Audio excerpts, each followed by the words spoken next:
Good evening, Big Sky. How's everybody doing? All right, we're getting there. Welcome, welcome, welcome. Did everybody get food? We're loving it.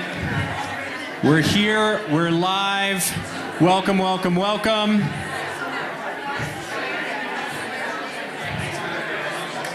All right, let's bring it down. Thank you very much. Thank you for being here. Good evening. My name's John Zirkle. I am one of your moderators tonight for the 2024 State of the Community. Wow, thank you, Kif, for making my voice sound so bassy in here. Really exciting. And then to my left is Tally Lancy. Tally Lancy, that's just your voice. We are really excited to be here. Community Week is off and rolling, and we love this year because every year it gets homier and homier. I remember when we were doing it, when we had people, like during COVID, it was like everyone was 30 feet away from each other, and we had the stand back there, and it's just really nice to see everybody out here. So here's the order of events for tonight. We got to get through a lot of information and a lot of folks. We have 5 panels. The panels are going to come sit up here. Sometimes there's going to be 3 people. Sometimes there's going to be 2 people and the carrot, because we didn't want to make it feel like there was an empty seat. It's not a stick, it's a carrot. It's just a carrot, right, which gets into the theme of hope, right, for Big Sky. That's why we wanted to have a carrot up there. Within each panel, we have 2 to 3 presenters, and we have made some pretty strict rules for our panelists. So those of you who are coming up tonight, thank you so much for being a part of this experiment. We asked each person who's coming up tonight 5 questions. The first one is, who are you and what do you do? That's a great one. I'm learning so much this week. I went to the voter forum last night and learned about people who were going for the government study forum, and it was putting names to faces. So that ballot's coming up. I think we have 22 names, and we have to pick 7. It's a difficult thing to do when you only know 1 out of the 22. And I was really grateful to get to see who these people are. So that's the first one. Who are you? What do you do? The second slide that we're going to see from each organization is a little bit of the history, and we asked them to go back to a year.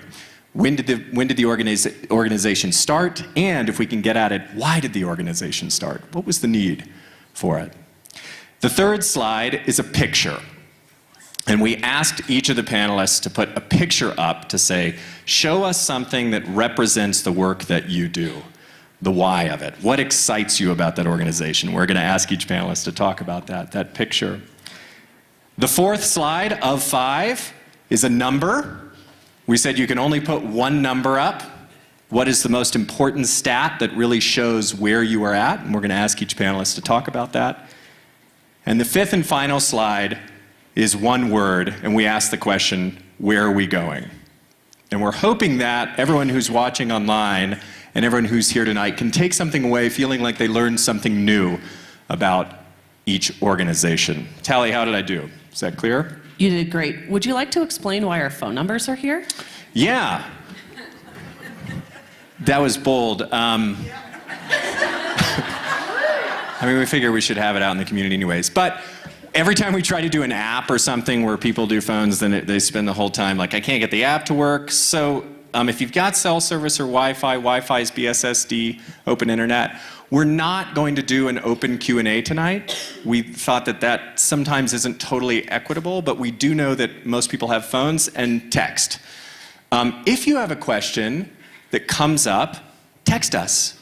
And we promise we're going to be our best screenager version of ourselves, and we're only going to be looking at our phone. I learned that word this week. I don't know, has anyone heard screenager before? I learned it from teenagers. We're going to look at the phone, and then if we have time, we'll get to your question. Okay, that's the experiment this year. We're not going to do a Q&A. The thing we ask is, when we're in the panel, that's the time to text us the question. We probably wouldn't want to text after the panel's done, just so we're clear on the rules when we have the conversation. Okay, is that good? Our intent is to have you out of here by 8.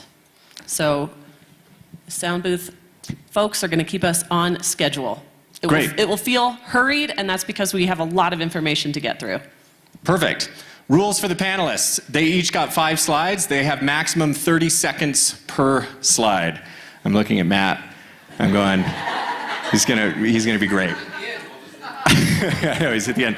So 30 seconds per slide. If you go over, Jenny will do the really polite thing and just advance the slide, and you'll be able to look up here. There's a good example. And if anyone gets emotional about it, I'm here with the tissues. There we go, I like it. Yeah. And then we're gonna have an informal conversation afterwards. We've planned a few questions, but a lot of these are gonna be on the fly. We're gonna be looking at our phones, so we really want this to be an engaging evening for you, and we want to make this work, and we want to be out of here by 8 o'clock. Did I miss anything? If anyone feels like they're in my living room, that's because this is all from my living room. Thanks, Tally and Ken Lancy. Even the Perrier. We're just trying to give you a very homey feel, and this is authentic. So welcome to my living room. Perfect. With that, let's get going. We're going to start with our first panel, which is recreation and conservation. We'd like to bring up Deb Davidson from the Center for Large Landscape Conservation, Whitney Montgomery from the Big Sky Community Organization, and Kristen Gardner from Gallatin River Task Force. And as they're coming up, we want to ask you all really quickly a trivia question.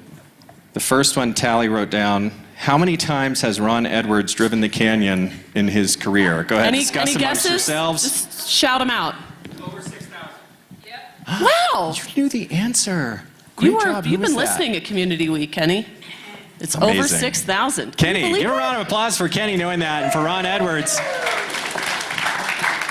And we're going to jump right in. We're going to start with, I believe, Deb. So Deb, we've got 30 seconds on the clock for each of those. Let me make sure. Are we on? Oh, you guys can hear me. All right. Okay, and then we wanted to start with everyone individually. We want to know your name, where you work, but also if you'd be so kind to share with us. Sorry, Deb, putting you on the spot.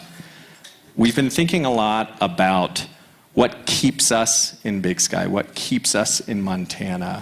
We know Big Sky is a transient community, but what is it that most brings you back to this area and keeps you here and keeps a strong foothold? Okay, great. And Jenny, I'm looking for Jenny if I need her to advance. All right, because I might go faster on some of these. All right. Well, my name is Deb Davidson, and I'm so pleased to be here tonight. I am the Chief Strategy Officer at the Center for Large Landscape Conservation. I live in Kelly Canyon, which is on the east side of Bozeman, so I don't live down here. I have spent a fair bit of time in this region, or in Big Sky for sure. Lived in the region since 2020. Excuse me, 2000, not 2020, since 2000, so 25 years.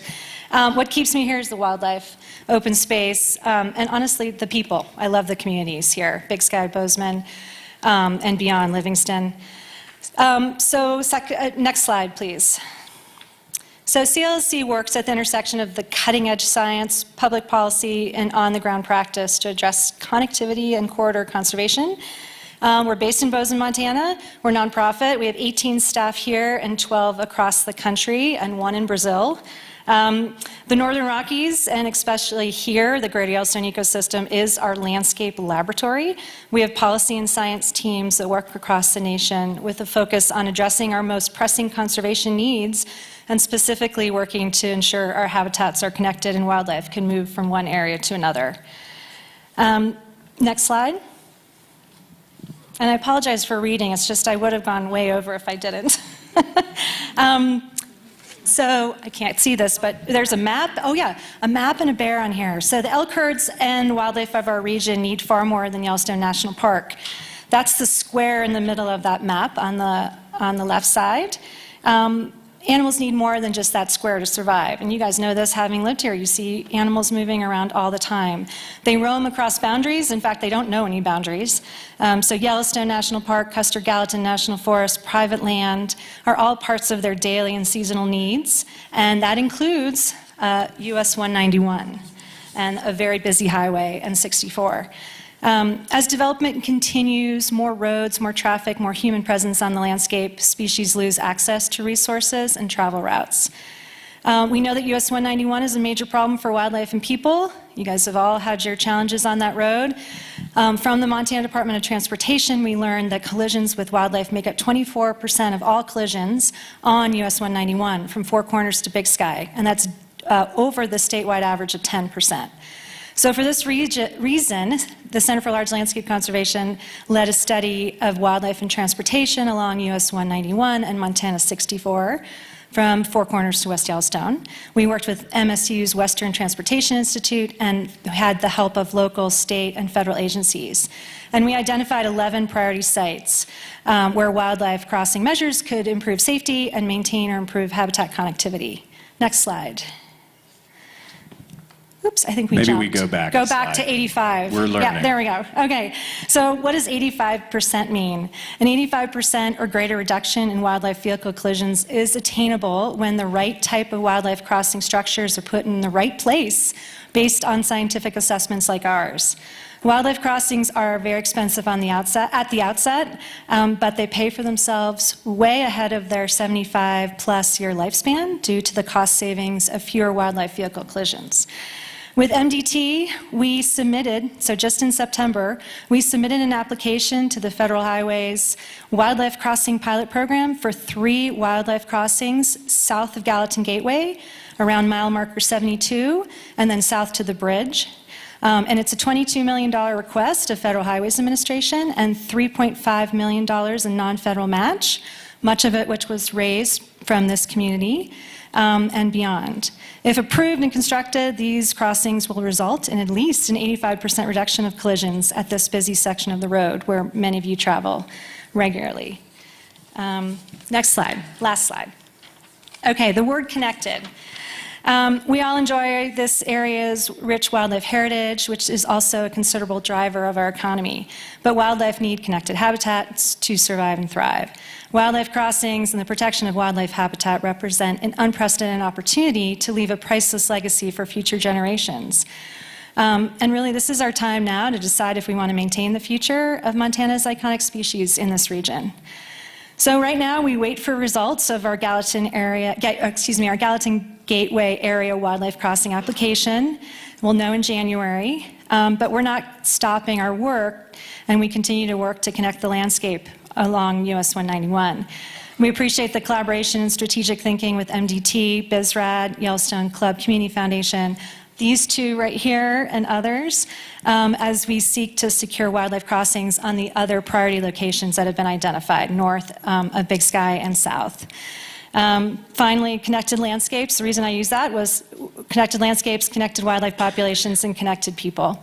And that's really our mission, and I hope that's something that Big Sky's future holds. So. Thank you, Deb. Deb was the first one to go with this new timing requirement, and you did great. I'm going to just encourage our panelists. We have a monitor here. If the slide moves, that means 30 seconds has passed. We're all doing great, and we're going to come back to some of that in the conversation, okay? Next up, we have Whitney Montgomery from the Big Sky Community Organization. Good evening. Thanks. First off, thanks everybody for being here. I think it says a lot about our community that so many people show up for these events. I actually went to the fire training facility at grand opening yesterday, and there were so many folks, I turned around and went back to my office because I had work to do. But it was great to see that many people out. It's very encouraging. So I'm Whitney Montgomery, work with the Big Sky Community Organization. BSCO, as many of you all know, is a nonprofit here in town that manages facilities and programs for our community. Everything we do is accessible. If there is a fee attached to it, we offer financial aid for those that need that. So we want to make sure that everybody can utilize all the facilities and amenities that BSCO offers. So one of the other things that people don't always think of BSCO for is we do a lot of childcare. In 2022, we started the after-school program called Base Camp. It's at Base. It's because there was not one at the school. And then, of course, we do Camp Big Sky, the summer childcare for working families that is in the park. The history of BSCO, 1998, BSCO was formed as part of the BSOA, and then several years later spun out to become the Big Sky Community Corporation, and then the name changed again to the Big Sky Community Organization. So now we manage 36 miles of trails, have over 100 acres of parks. That includes athletic fields, playgrounds, sport courts, the skate park pump track, and then Base, the community center that is open to everybody. It's the one facility in town that does not serve alcohol. that is accessible to everyone, and we're really proud of that fact. So, you know, part of so much of what we do, people think of us as just the trails and the parks organization. More and more, and I'll talk more about this in this slide, is community. So much of what we do is to strengthen the culture and fabric of this community by recreating together. I paraphrase our mission statement as building community through recreation. And if you go to any of our facilities, whether it be the Lynn Hill Park, where this photo is, the community park, inside base, you see people getting to know one another. And as our town continues to grow and evolve, it is so critical that we build relationships with one another, we learn to trust one another, we think about other people, not just ourselves. And to do that through recreation is just pretty darn special, I think. So that's why this photo that was chosen by Eva Zirkel to put on the slide is great. It's very, very true. You know, we live in a very generous community, and we operate successfully with support of BizRad and philanthropy, but for some of the capital projects that we want to undergo, it's going to require a lot more than philanthropy, and I'm excited about some of the opportunities the BizRad board is looking at to make that come together. This particular stat, 70,374, are the amount of folks that came through BASE, the past visits over a 12-month period. It's pretty remarkable in a town of 3,500 people that one facility has this many visitors a year. It actually is more than that, because if you come with your family and you swipe your BASE fob, you could be 3 people, but it only counts 1. So I think this number actually is a little less than it really is. But this is an amazing statistic, and it encourages us to continue to think about ways that BSEO can serve our community through recreation and build community. One other stat on there is at BASE, over the 12-month period, we had 10,715 participants in the group fitness and wellness classes, and that again is pretty remarkable, which ties into connecting. I love the fact that Deb chose the word connecting as well. I wasn't thinking wildlife, I'm sorry.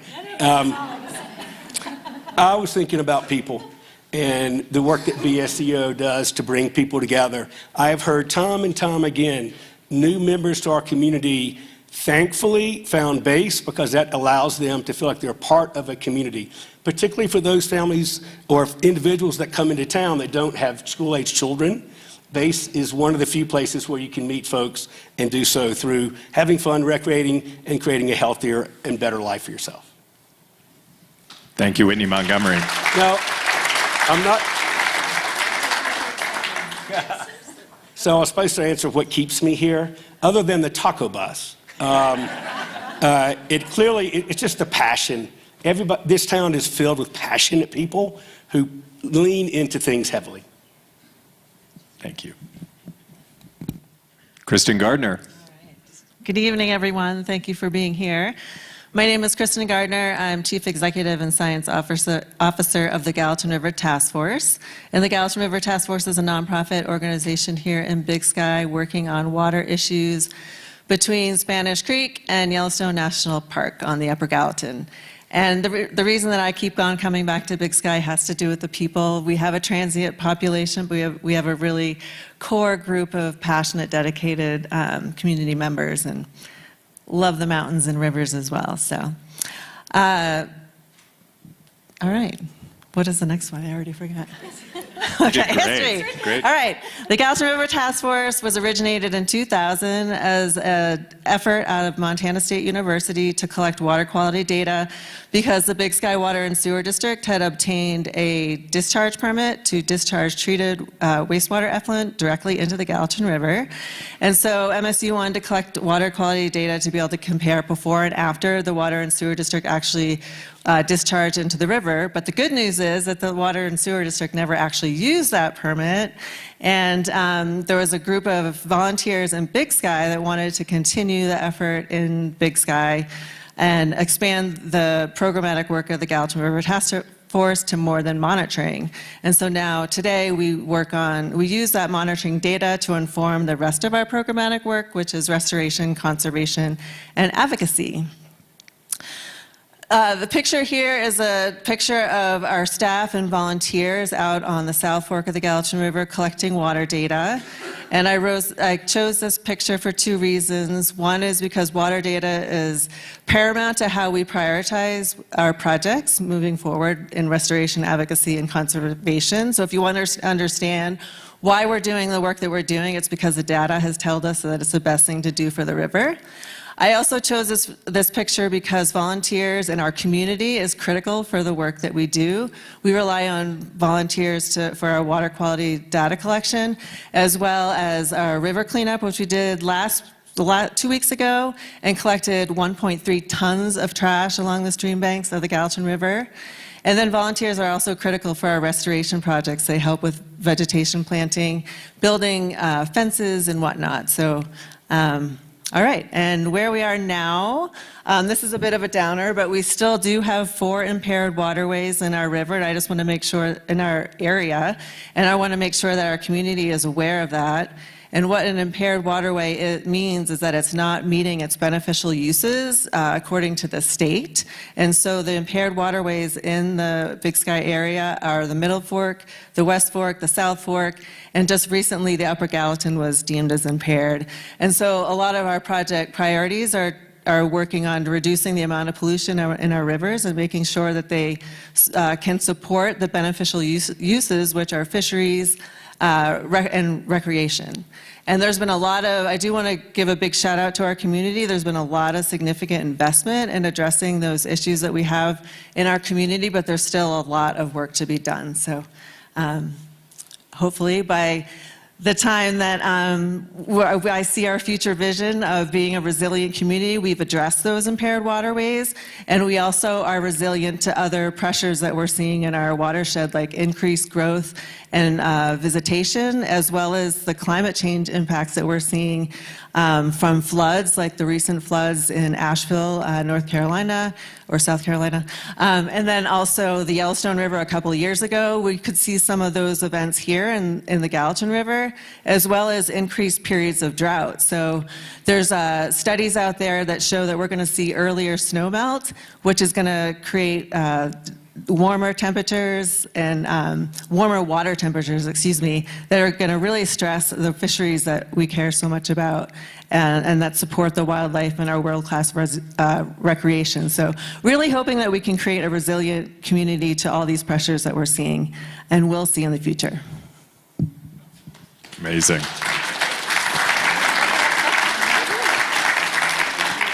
I have a question from the audience. Oh my gosh, I have a couple texts too, which I love. Yeah. It means it's working.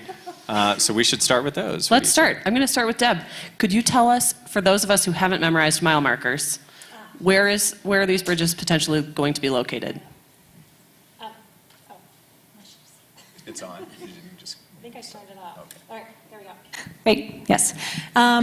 So the proposed application, the application that went into the Federal Highways Administration in September is for the site, 3 sites essentially, south of Gallatin Gateway and between the bridge, the Gallatin River Bridge and Gallatin Gateway. So it's actually between the Turner land, so between the Flying D. So it's mile marker 72, and then a little bit south 71, and then down. So it's an overpass, an underpass, and what we're calling a bridge retrofit. So the bridge at Gallatin River is impassable right now for wildlife because it's so steep. Like literally, humans even have a hard time getting down there.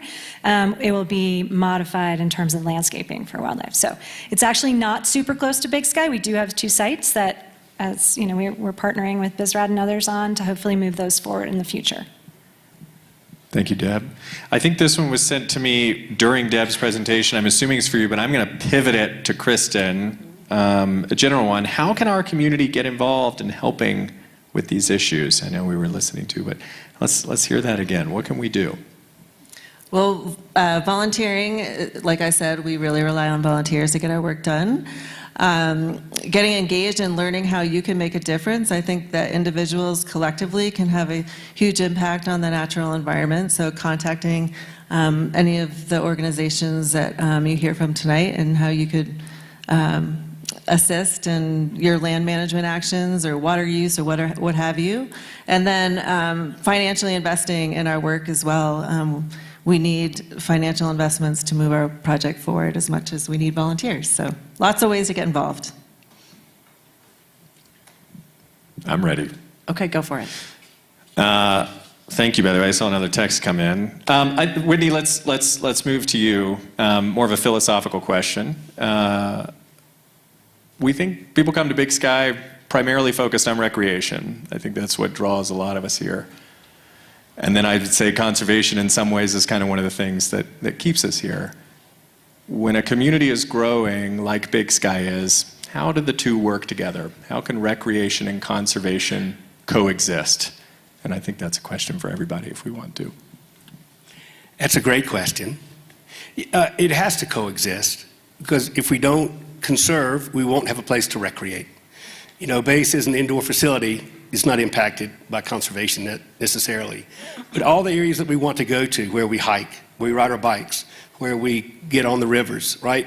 It all requires protection of the environment around us.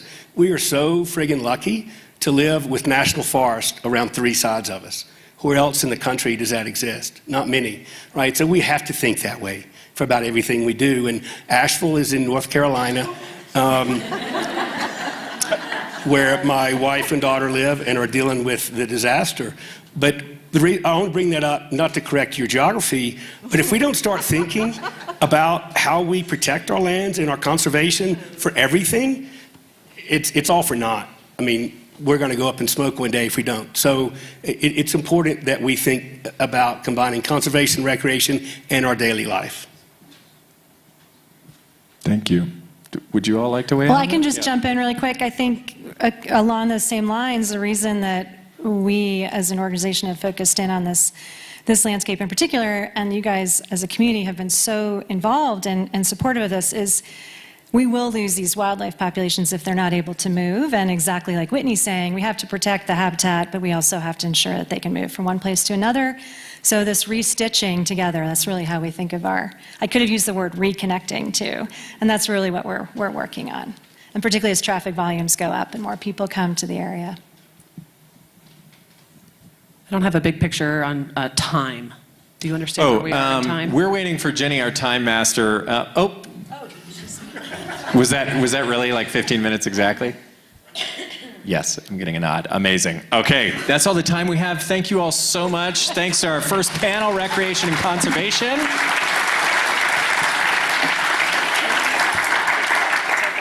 Next up, we're going to bring up our Health and Safety panel. And the carrot is going to take the center. Perfect. We're going to bring up Amy Vance and Matt Boxmeyer, who is the tallest guy in Big Sky right now, and I told him to watch his head. That screen is 6'3", and he's 6'8". That's amazing. Quick trivia question while we're getting set on questions. What was the highest snow year in Big Sky's recorded history? Talk amongst yourselves. 96. I heard 97. Is that whatever we're just trying to get at it? Does anyone disagree with 97? Okay, perfect. And I got a text that said we had 1,042 inches of snow recorded in Cook City, which is 86 feet, which is the height of the Bozeman Post Office, which is amazing, and that's a lot of snow. And now we're going to move on to public safety. So with us, we have Amy Vance with Big Sky Bandage and Matt Boxmeyer with the Gallatin County Sheriff's Office. We're going to get started with Amy. And just so you can see here, Amy, you've got a screen right there, so you can look there for your slides as they advance. Can you hear me? All Yeah, right. thank you so Perfect. much. My name is Amy Vance. I am a nurse practitioner. I work for Bozeman Health. I work up at the B2 clinic in the winter on the mountain, so you don't want to see me. And I am the founder of Big Sky Bandage, which I'm going to talk to you more about. Perfect. So we had a question, Amy, to get us started. Yes. What is it that keeps you in Big Yeah. Sky or in Montana, and Yeah. what keeps you coming back? So we definitely came for the recreation and the landscape, and we come back for the people. The bar's pretty low because we're from the DC area originally, but but the people bring us back for sure.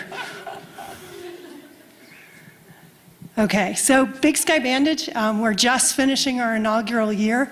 It was founded really because I would see patients on a daily basis who live and work here, who would delay getting care or refuse care altogether because they couldn't afford it. And that's hard to see day in and day out, and I knew we could do better, and I knew our community could do better. So under the wing of Big Sky Rotary and the tremendous generosity of Spanish Peaks Foundation, Moonlight Community Foundation, Yellowstone Club Community Foundation, we were able to launch Big Sky Bandage, which we try to make very easy for people who work and live here who need it. BigSkyBandage.org, and I drop cards all over town. They put in their information.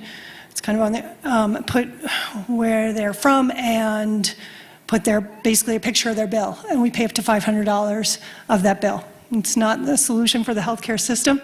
That's the cards where you'll see all over town in the picture, and the QR code is on the back, so they scan it with their phones. People can fill out the form on their phones. Our goal is that it's less than 2 minutes to fill out, and they can certainly ask questions as well on it. And we believe that it makes a difference for people who work and live here. So we can go to the next slide.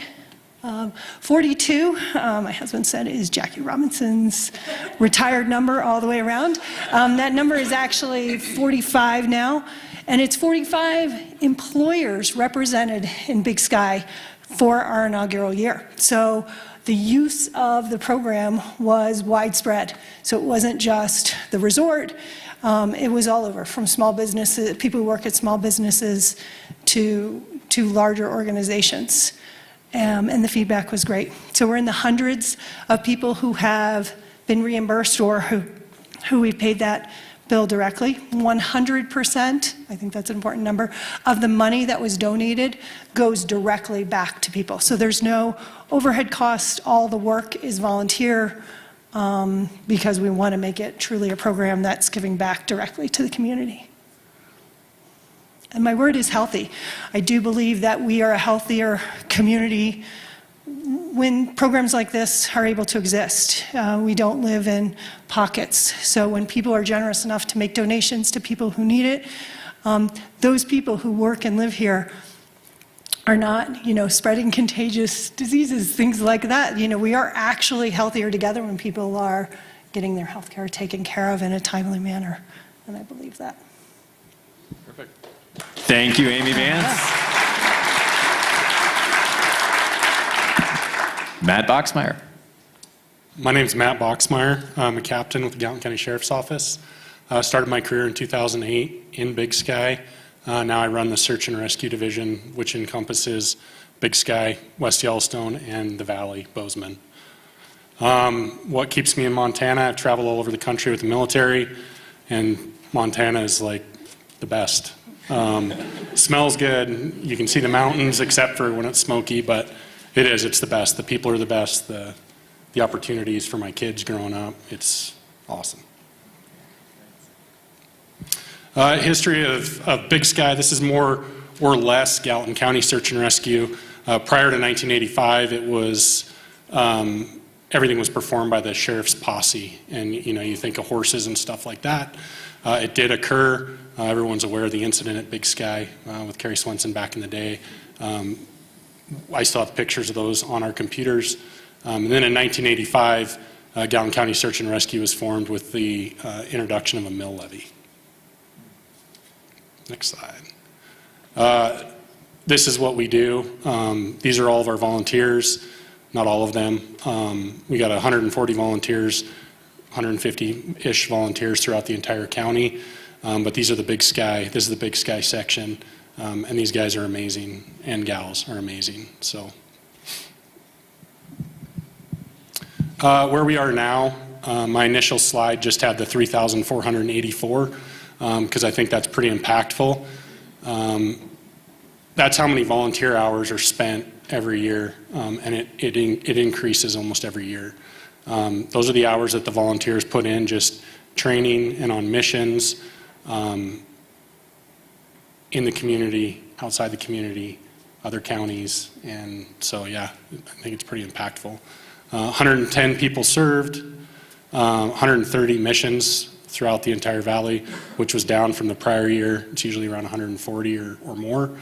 And then we have 150, 154-ish members. It kind of fluctuates from time to time. So, yeah, next slide. Service, I think that we provide an excellent service to the community, to all the residents and the visitors. Obviously, people come to Big Sky to recreate, and in recreating, there's a higher chance of getting injured, and that's where our search and rescue volunteers come in, and they go out in all types of weather. They're prepared to stay out overnight in snowstorms just to rescue you, rescue some of you know, or rescue somebody that just came here to spend money in the community by renting sleds or skiing at one of the local resorts. Next slide. I think that's it.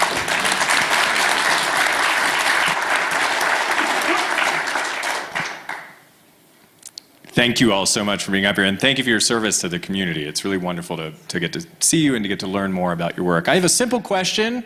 This one's for Amy. This came from someone I know in the audience, which is great. I love to see the texting. By the way, if you can't see it, come down. That's my phone number. This is a simple one. How many volunteers, if you can give a range, how many volunteers make up Big Sky Bandage? And then also, what is that conversation usually like when someone's thinking about volunteering? How do you kind of sway them to come join the cause? Yeah. So I can round up. The volunteer numbers are 2.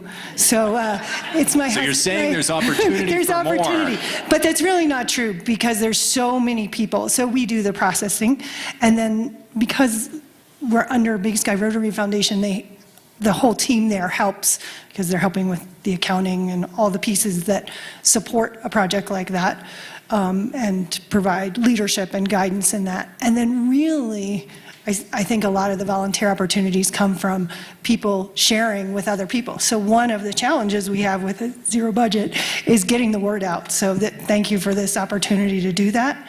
And I would say, like, Hope, our community health worker, so people putting the word out to people who they know might need those things, that is to me volunteers. We've tried to streamline it to make it easy so the processing doesn't need it, but if people can get the word out, and of course, if there's ever volunteering for donations, we're all in for that as well. So what you're telling us is if someone was inspired in this room after this, they could come talk to you and they could sign up and maybe give a donation, especially because 100% are going to the service. To the That's service, amazing. correct. Great, Yeah. thanks, Amy. And I'm getting some very specific questions that I think would be best answered by engaging with you Sure. afterwards. And I would just say on bigskybandage.org, there is an email on there, so feel free to email us. It comes to one of those 2 people, so feel free to email, and we do try to get back to people within 24 hours. We try to process claims within 3 days is our goal. Thank you. I have a question for the sheriff. What are your priorities for this upcoming year? The priorities are, updating the equipment, transitioning some of Big Sky Search and Rescue Inc.'s equipment out, using some of the BizRad money and then some of the county mill levy money to upgrade radios up here, vehicles. I just actually paid for the vehicle. I got to pick it up tomorrow, a new vehicle for them to replace one of their aging vehicles and then continue to outfit them as best we can with the equipment that they need to go into the backcountry to safely execute these missions. People need to realize that snowmobiles are expensive and the snowmobiles are getting more and more powerful every year. And luckily, a lot of our volunteers really enjoy snowmobiling, and so they bring their own snowmobiles, which is awesome because we probably couldn't afford that many snowmobiles for the rescue team. So yeah, just upgrading, updating equipment, and giving them what they need to complete the mission. Amy, are there any success stories that you can share without compromising anyone's privacy? I would just say that I'm always amazed. On our little form, we have this little optional section that people can say what it means. And I am guilty of that person that if anything says optional in a form, I just ignore it and keep moving on. And I would say 95% of the people fill it out, what's meaningful, and I will say definitely shed a tear or two about what people share in terms of their emotional struggle, sort of the financial piece they're in, and kind of what it meant. So that's really neat when people kind of share back, and so many do. Thank you so much for the work that you've done. We've still got some more specific questions coming in, but I want to throw just one here. We've been seeing a lot of emergencies lately, and I know it's front of mind for a lot of folks to say, what happens when in Big Sky we have that big emergency coming through? I'm kind of putting this to the sheriff's office here, but what would you recommend is the first step? Let's say the emergency is coming, it's on its way. What is the first step that you would recommend for the community to feel safe? Well, I think it kind of depends on what the emergency is. I know the sheriff's office just recently got a grant through BizRad for a community response trailer with signage and everything like that. If there's an emergency up here, whether it's a wildfire or earthquake or something like that, obviously the sheriff's office is going to start putting out, and Gallatin County Emergency Management will start putting out information on their websites and the news. Obviously there's only so many ways into Big Sky, so be patient, don't run people off the road, because if you get an accident in the canyon, everybody knows it can shut it down for quite a while, and so sometimes slower is faster. I can just feel Lizzie Payton's energy saying, download the Everbridge app. Yes. That's the first step. I called it. Okay, good. And I just heard slower is faster. That's a really great one for me. You know, I know it's case dependent, but thank you so much. Thank you very much to our health and safety panel and the Carrot. We really appreciate you all being up here. Give them a round of applause. Thanks for being here. Next, we're going to move on to the Arts and Culture panel. And we're going to bring up Brian Hurlbut with the Arts Council of Big Sky, Britt Dearsh from Big Sky Out, and Ann Swan from the World Language Initiative. So if you all want to come on up, that's great. Tally, how are your trivia questions going? Oh yeah, trivia. What do we have here? I have like 20, so I can keep going. Well, yeah, why don't you go ahead? Okay, here's the big question. What was the population of Gallatin County in 1920? 4,500. It was about 15,000. What is it in 2020? 120,000, a growth of 650%. Interestingly, Big Sky splits two counties. What was the population of Madison County in 1920? 7,500. And what is the population of Madison County in 2020? It's about 8,300, a growth of 15% over 100 years. Talk about the difference of two counties, huh? How about that? With that, we're going to move into arts and culture. Perfect segue. So we have Brian Hurlbut, Britt Dearsh, and Ann Swan. The rules are 30 seconds approximately per slide. Make sure you look up here. That's going to be your slide moving forward. And the question to everyone to introduce themselves is, what keeps you in Montana? What keeps you coming back? You can answer that in any fashion. I think we're going to start with Mr. Hurlbut. Okay.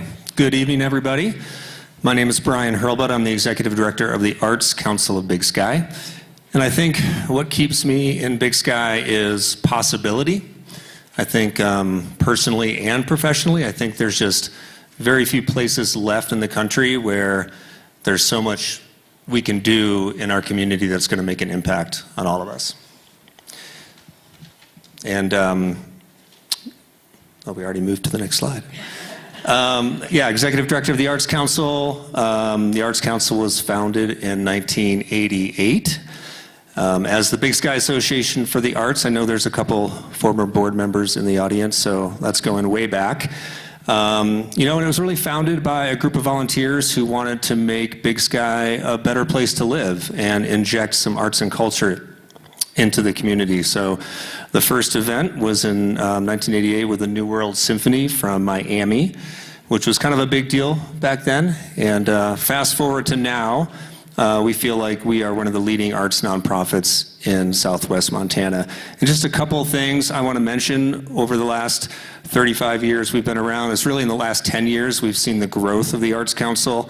10 years ago, we had 0 art classes that we offered. In 2024, we offered 214.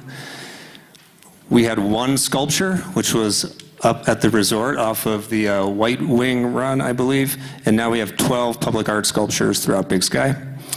10 years ago, we had 30,000 people over the course of the summer in Music in the Mountains. This year, we estimate we had over 45,000 people come to Big Sky for music.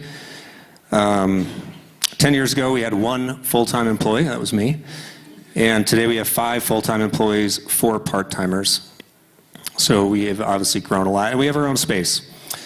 And this picture, a lot of people might think I might show a slide of Music in the Mountains for this, but to me, this really exemplifies what we are today. This is a picture of one of our open studios run by our amazing studio director, Julie Edwards. And to me, this just shows the cross-section of the community that the Arts Council serves. There's people from all different sectors of the community. One of those students is now a ceramics teacher for the Arts Council. So it just really shows how important the arts are to the community. 50,000 people is what our services touch annually. A big part of that is obviously Music in the Mountains. Like I said, 45,000 people. But just a couple other little fun stats. This year we had over 2,600 youth participants in our art classes. We supported more than 660 working artists. We had 900 art class participants in the studio. And I think what's really impressive is we had 163 people volunteer, over 540 volunteer hours, and 195 of those volunteer hours were youth. Kids that volunteered for the Arts Council. So I have to give a shout out to our volunteer coordinator, Tamara, who's really upped our game this year, so thank you.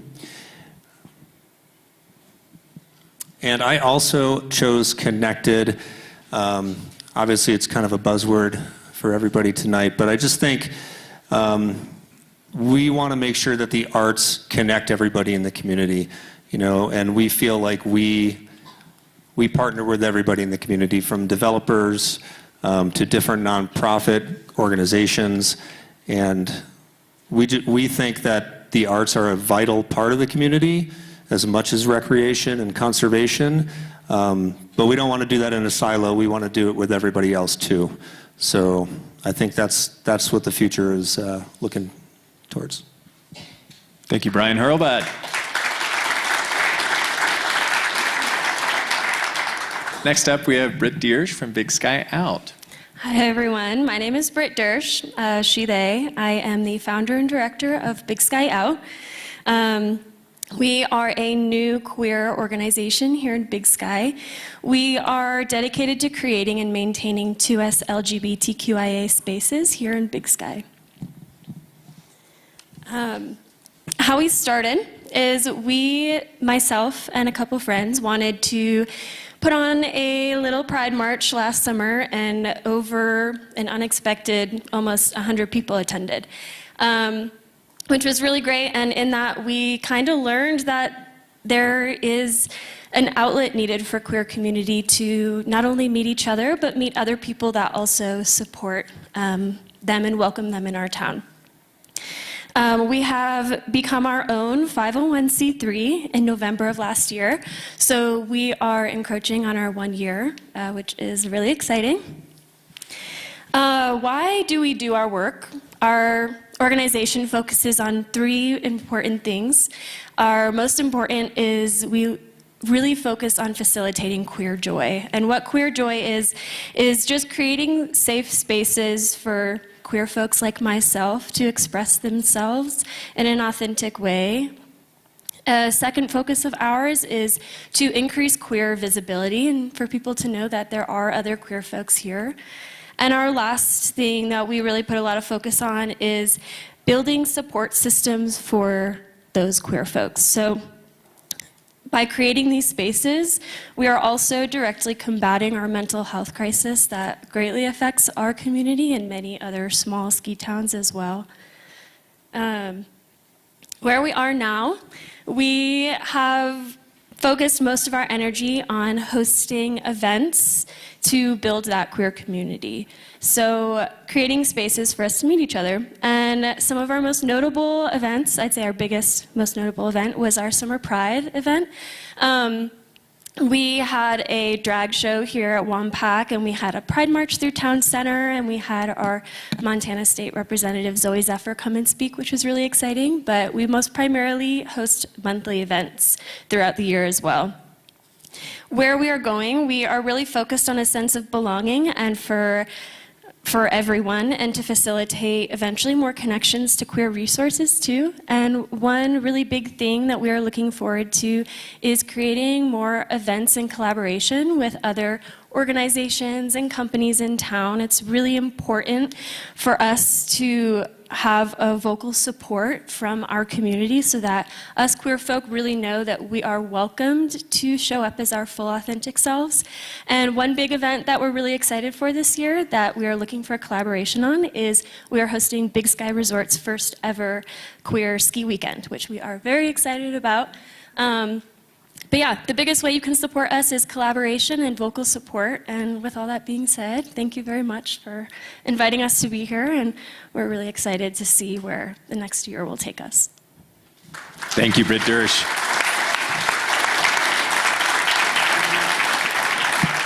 Now Anne from the World Language Initiative. Yeah, hi. Thank you guys so much for having us here today. I'm Anne Swan with World Language Initiative, headquartered in Bozeman, but we're super excited. We have both staff member, Zeta, I don't know if she's out there.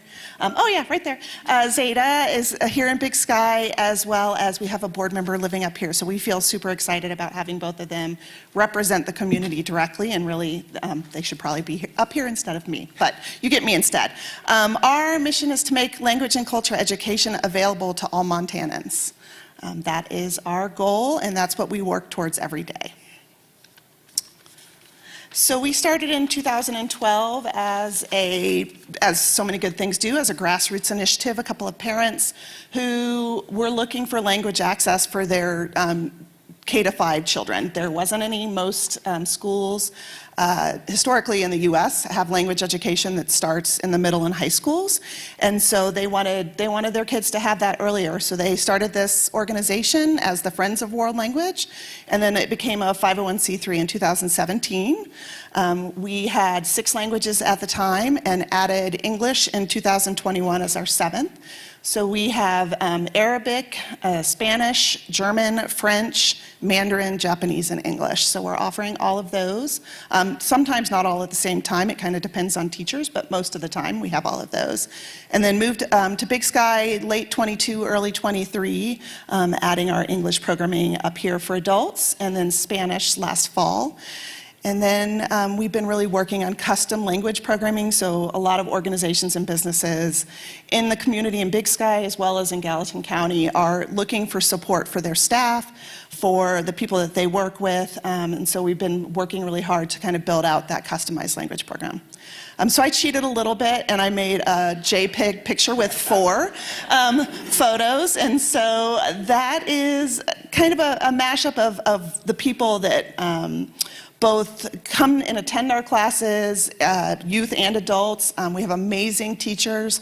13 of our 15 teachers this fall are native language speakers, so they're teaching the language that they are native to, which is amazing. It brings a different dynamic, but we have 15 wonderful teachers. Both the adult classes are actually Big Sky students, so we have those and are super excited. We had 841 students that took our programs last year, and 100 of those in Big Sky. So getting great, wonderful attendance in our English and Spanish classes up here. And I have a quote that I think really encompasses that. It just said, "We are honest, hardworking people who have dreams and goals to achieve. These courses are a great help to master the language, and thus we can be more beneficial people for the community in general." So I thought that was really important. Where we are now, 60% of the world is bilingual or multilingual. Only 20% of the US is multilingual or bilingual in only 5% of Montana. So that is the why we do the work that we do, especially in Big Sky. We have a community that people are coming to visit or live or recreate from all over the world. And so the more that we can provide opportunities for people to build language, the better off we all are. It opens doors for people. And then you guys are going to laugh when you see the next word. Clearly, there's a theme. So yes, so our one word is connection. We really believe that you cannot have a thriving community without it, and language is connection. It's communication, and it matters to people that they are able to talk to each other, even if it's just greeting somebody. I had a conversation with a teacher recently who said, besides teaching, I just want to be able to tell my students that I'm really happy they're there. So I think it's really important, and it can't be, it's not just enrichment, it's critical at this point. And we're going to continue to build language programming for Big Sky and Gallatin County that is community generated and community demanded. So what people want, I would love to hear more of it. Right now we're getting some questions about youth programming up here. That's definitely something that we aren't doing right now, but are looking towards. If you have a language you would love to see, we'd love to hear it. If you are a multilingual speaker yourself, I'd love to meet you. I know that we have a German group that meets up here. I'd love to know more about other people who are meeting around the language world. Yeah. Amazing. Thanks, Anne. Let's discuss arts and culture. Tally, you look like you got a question. I haven't received any questions from the audience, so fire away if something is bubbling up in your mind. Let's see. This is to Britt. What are some of the challenges your members face when seeking support and advocacy? I think the biggest struggle is honestly just finding each other. I think this town has a lot of bubbles. I think every business has its own bubble, every part of this town has its own bubble, and there's a lot of queer people within all of those and allies within all of those, and we are just trying really hard to bridge the gap between all of those communities so that we can find community through all the people we have in this town. Thanks, Brett. I got a question for all three. When we talk about growth in Big Sky, right now there's a lot of focus on this capital improvement plan, right? Like we're talking about the physical building, the physical needs of infrastructure. It's a conversation that's coming up a lot. And I know when I talk to people about that capital improvement plan, I know that where people are thinking is how do we serve people, but the conversation often shifts more to the cost of things.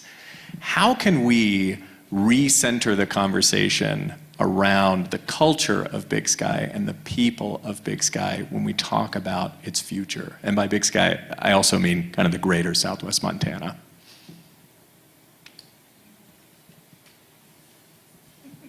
I'd say sharing resources is a really good one. I think there are a lot of resources in this town, and I think sharing is always better. I think it's hard to find things when you're by yourself, especially us being a new organization here. We found it really difficult to even just find space to gather, and the cost of finding space to gather, and I think sharing resources is a big thing to help that. Yeah, I would add that as you look at how the community is growing and how we want to react to that, how we want to stay connected, really thinking about who is or isn't at the table and what you may or may not have to do to get the right people there. So that might require shifting the way meetings are held or the way that you're doing things, and being really, really intentional about thinking like, are we missing somebody's input here? I think that's really important kind of in that conversation of culture and community. I would add maybe, I think just participating in the arts. There's so many things in Big Sky that are free to participate. Going to the Pride March is free. Going to see a band at a local venue might be free. There's just a lot of opportunities to get out there and experience the arts and culture and what that can mean to you as a community member. And that being said, too, I think it means a lot to see those community members, too, especially for us, people showing up for smaller communities. It does mean a lot to the people you're showing up for as well. Kind of like what we see tonight. This is amazing. Let's give everyone a round of applause from our arts and culture panel. Thank you, Brian. Thanks, Britt. Thanks, Ann. Appreciate it. Next up, we're going to bring up our Public Works panel. We've got Mace Mangold from the WGM Group and Rich Chandler from Low Mountain Land Company. I have another trivia question. It related to the arts. Here's the question. How many times has Willie Nelson played in Big Sky, and in what years?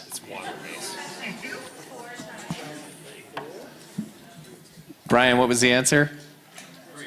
3. And what were the years again? 99, 2003, and 2010. Willie Nelson has played in Big Sky 3 times. That's amazing. Okay, guys, we're on to Public Works, and we're talking about water, wastewater, disposal, all of those great things. We're going to get started with Mace. By the way, did anybody go to the grand opening today of the wastewater recovery and reuse facility? I screwed it up today. WRRF. That was amazing. It's happening. It's real, and it just opened. Congratulations on the opening of that. We're going to get started. Guys, reminder, we've got that there, 30 seconds on the clock with each one, and we're asking each of you, what keeps you in Montana? What do you miss when you leave? Okay, everybody hear me? Good. My voice isn't as good as John, so I'm going to be faster, more concise. Mace Mangold, WGM Group. I'm wearing 2 hats today. VP of Infrastructure for WGM. That's my full-time job. Lately, my other full-time job is helping the Gallatin Canyon Water and Sewer District get up and running, get their projects funded, designed, and it's been a 4+ year endeavor, and we're marching forward. So wearing really 2 hats tonight. As far as the canyon, the mission provides central sewer to the Gallatin Canyon corridor in order to protect the Gallatin River plus public health. So it's a 2-pronged project that everybody thinks of the river, but there's a public health element that I always want to remind, because we talk river, but we also need to protect our health. So I'm ready for the next slide. Canyon District really started in 2020, but there was a multi-decade effort to really put the project in motion. Septics were identified, I think, 2008 and earlier. Gallatin River Task Force was really the impetus of putting it on the radar. In 2020 is when we published the Canyon Sewer Feasibility Study to evaluate how can we tackle these septics and what is the cost, what are the solutions, and those solutions were funding, number one. 1% for infrastructure provided $12 million to get the project momentum. That was July 2020. That was the community's vote. If you remember, it was an outreach effort leading up to that, and then the community stepping up. Without that money, the Canyon Sewer Feasibility Study would have paused, and we'd have just buried it, put it on the shelf. So kudos to the community. 6 months later, roughly, the Canyon District formed. That was a group of 4 parcels that took the initiative to establish that district, and that opened the doors for more funding. So we've continued to chase that money.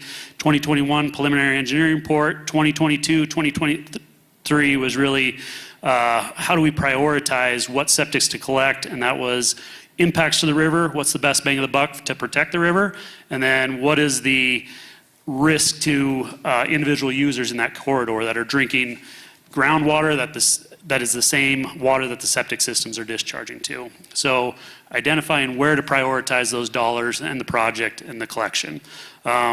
Present day, this is a map of the Canyon Sewer district boundary. This is really small, I recognize that, but you can go to GallatinCanyonWSD.com, look at a pretty picture full size and read about the project benefits. Number 1, it started as a protect the Gallatin River. Number 2, human health. Number 3, that's grown over time, is affordable housing. Density allows for more affordable housing, allows for the community to really take care of its workers and become a community even more so than you are today. So it's really a multifaceted project that started with the river, but really grew into a broad basis of community benefit, and we're continuing to tell that story because it's a challenging project to gain momentum. Next slide is 2 tons of nitrogen. Through the various efforts to identify impacts to the Gallatin River, which Kristen mentioned is impaired, the designation was recently applied to that in terms of algae growth, and I would say the driving force of that algae growth is the nitrogen to the river contributed by septics in the canyon corridor. Our focus area is really stoplight down to River Grill. That's the corridor we're looking at. A lot of individual systems, commercial systems, all those systems inevitably end up into the river. It's the shallow aquifer that goes right into the Gallatin River.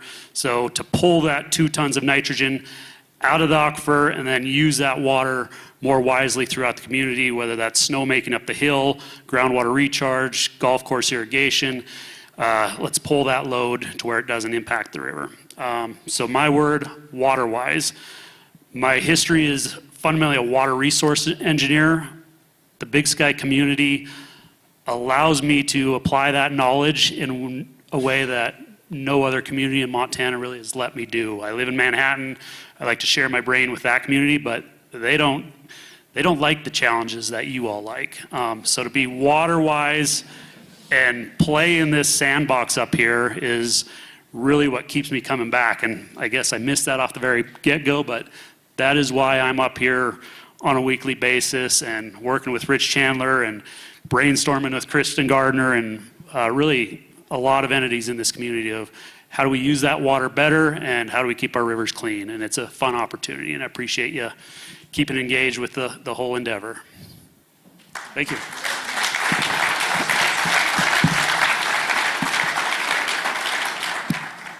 All right.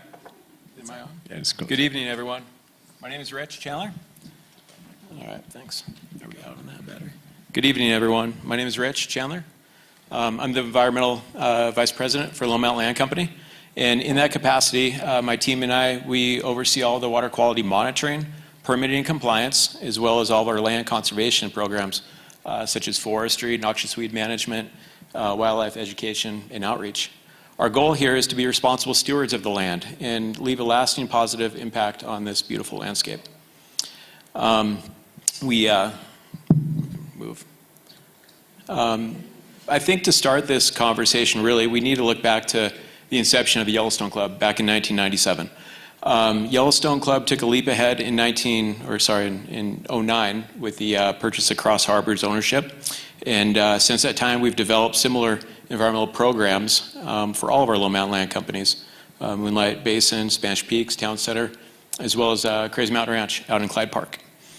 We take our role seriously to implement state-of-the-art conservation efforts in collaboration with all of our partners across the area, most notably Big Sky Water County Sewer District, multiple engineering and environmental groups, as well as local, state, and county and federal agencies.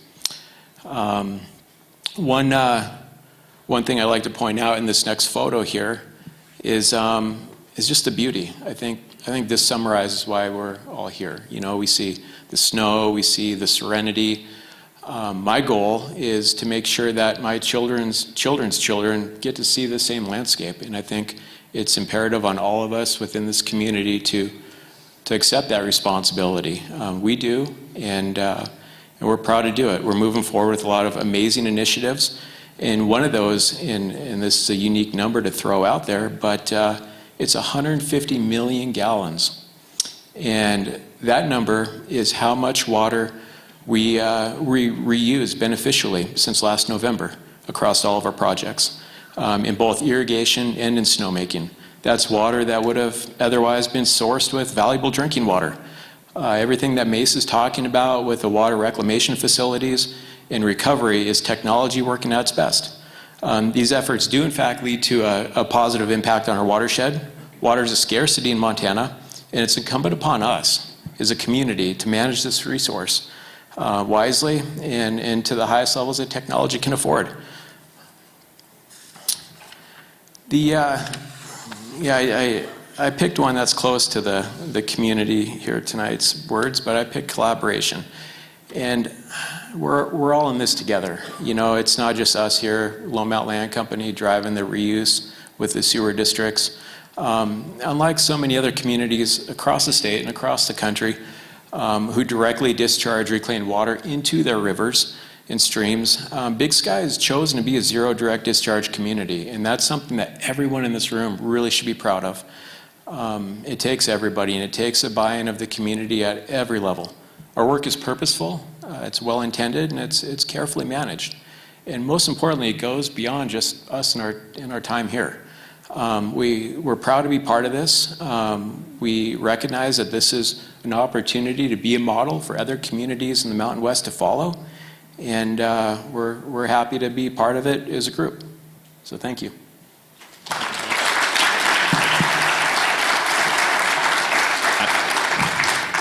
I have a question from the audience from Mace about the cost of the Canyon District.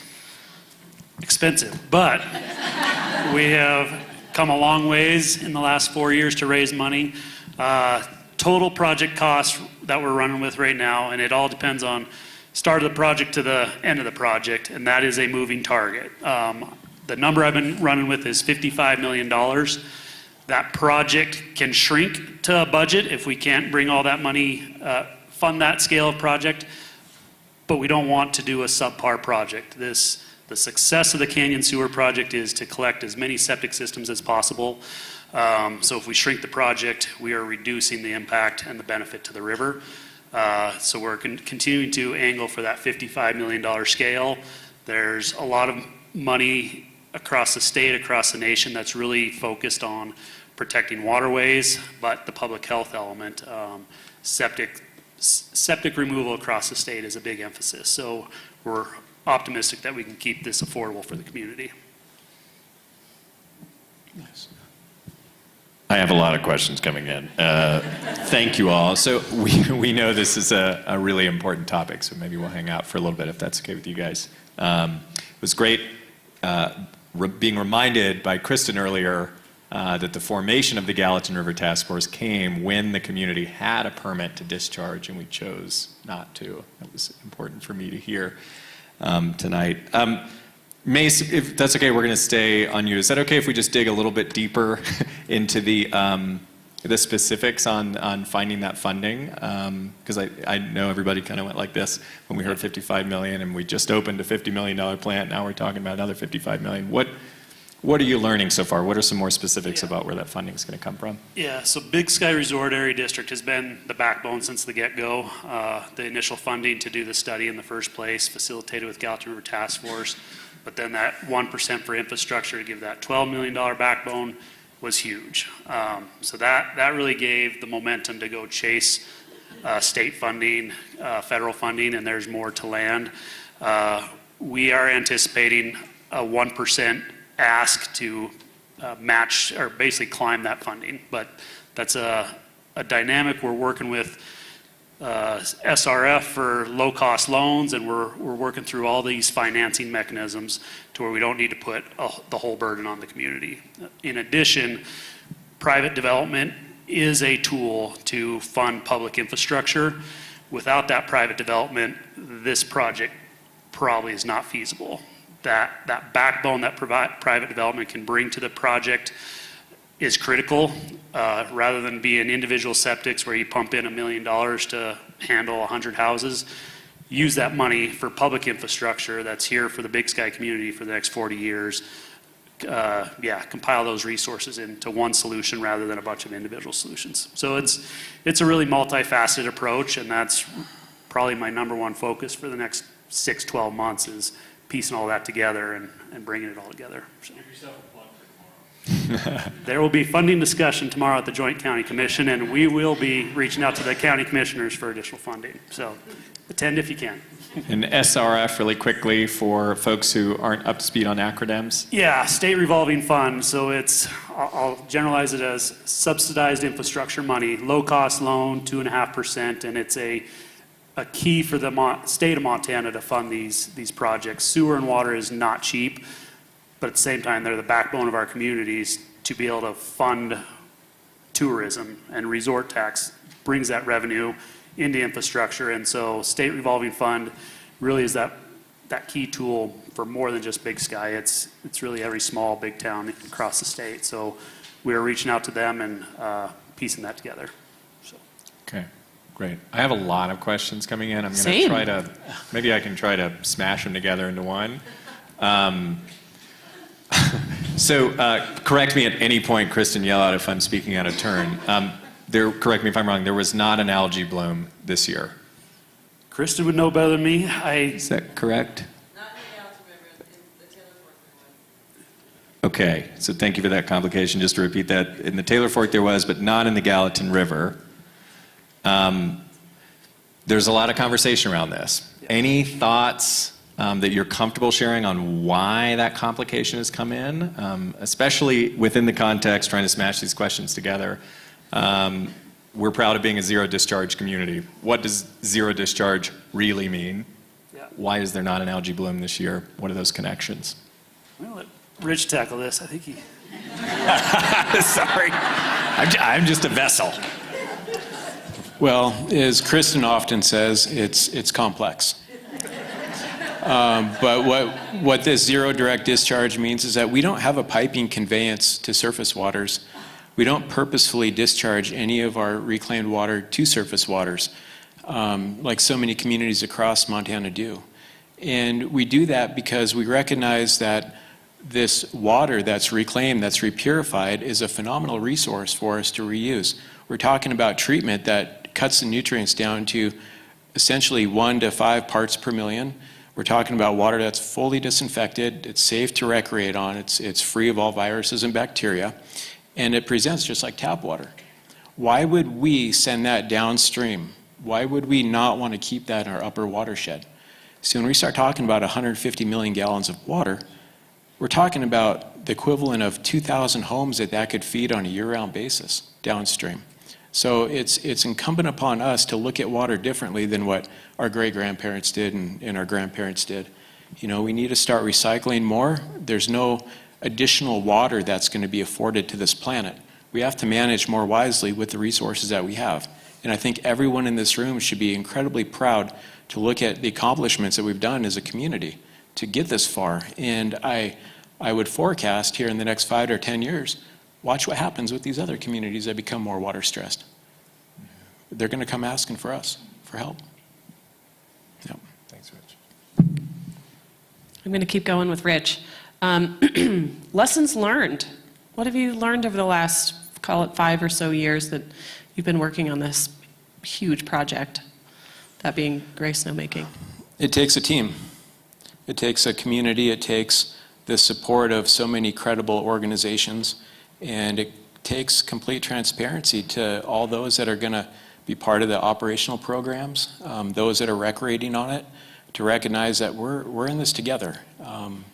You know, when we turned the snowmaking guns on up at YC this last fall, you know, it became a whole new venture of recycling within our community. So many of us are, you know, used to cardboard, recycling plastic. Now we're recycling water in a different way that's tangible. Folks can ski on it. In a year like we had last year where, you know, we were pressed to open up ski terrain in February, I think we recognize the connection from a tourism standpoint, from an importance of getting folks out here to recreate, as Whitney so well spoke to. We're a recreational community. We have to deliver. But we also can do it more wisely and not pull from our valuable ground and surface waters to do so. Thanks, Rich. We're getting a lot of questions. I feel like we should keep them up for a little longer, if that's okay, guys. I'm all for it. I was part of a presentation a couple weeks ago where Mace was talking about the canyon, and a lot of people were in town who weren't in Big Sky and maybe not necessarily big skiers, but there was a lot of excitement around the technology that is really coming to fruition here in Big Sky and potential applications outside of recreation communities. Is there any chance you might be willing to share some thoughts and excitement around that? Yeah, we've been telling the Big Sky story to legislators, county commissioners, and I do think it's starting to click that Big Sky is doing it different than a lot of Montana. I interact with DEQ representatives, I'll say on a monthly basis, and every time I I go talk to them, they're very supportive of what Big Sky is doing to pave the path a bit. Snowmaking, that Big Sky did that. That's not a Montana-driven, that's a Big Sky-driven effort. Irrigation reuse, groundwater recharge, aquifer recharge that the Gallatin River Task Force has really looked at. There are so many tools in the toolbox to use water better, more wisely, optimize it, close the loop, use that water 4 times before you just send it down the river. And so to have other towns, the Montana Department of Environment and Quality, really appreciate what Big Sky is showing is why I like working up here. It's fun to show how to do it better, and there's plenty of opportunity to keep doing it. Thanks, Mace. Okay. I'm almost there. Rich, what gets you excited about the type of work that you're doing?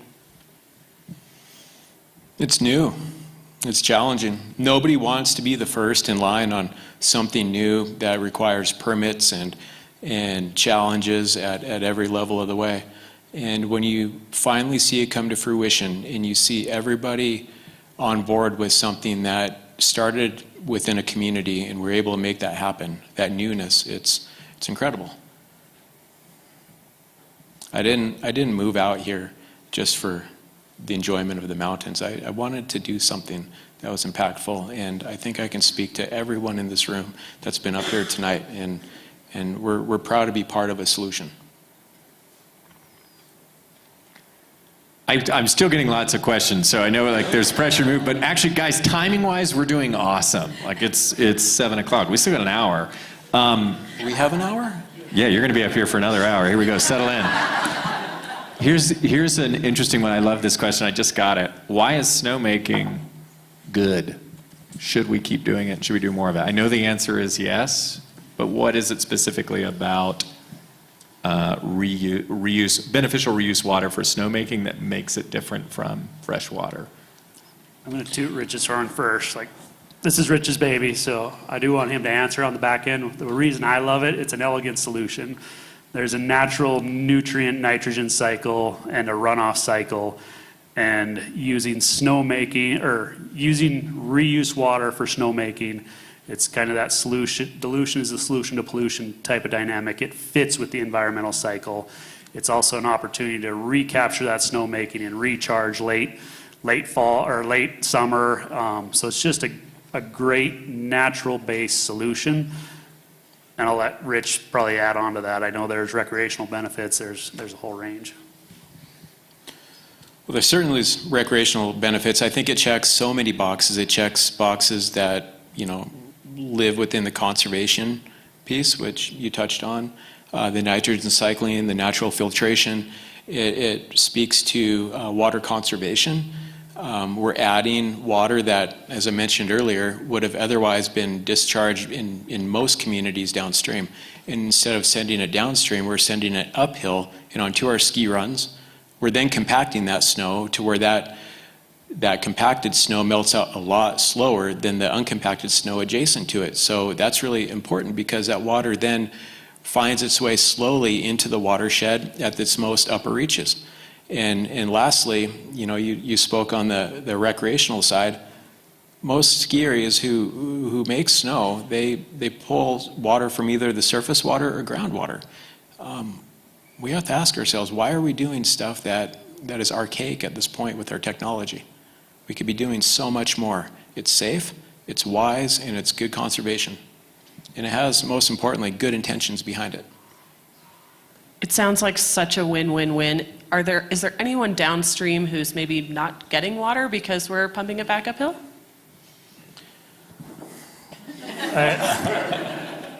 For the ranchers in the room? Yeah, the ranchers, the agricultural, the irrigators. There was just a recent piece in, I don't know if it's Explore Big Sky or Bozeman, that was the local agricultural community kind of touting Big Sky and saying thank you for paying attention to this water shortage. Their concerns are usually August. That's when they start to run out of water.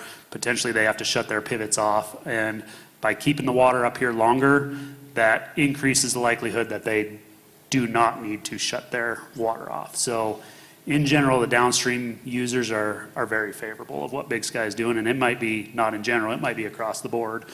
I just never want to say 100% that they all love it, but I'd say there's recognition from the valley that Big Sky is doing good. More? This has been amazing. Thank you guys so much for your time. Quick plug, you're going to get to hear more. You know, I'm fascinated talking to these guys. You're going to get more opportunities. Mace, you're presenting at the Joint County Commission meeting tomorrow morning. Lizzie, where is the Pizza with Purpose on Thursday? At the chapel. Pizza with Purpose, Thursday from 12 to 2. You're going to get to ask questions specifically about the canyon water and sewer. So if anything wasn't answered tonight, you're going to get more opportunities to meet because it's a very important project. Big round of applause for Mace and Rich. Thanks so much for being here,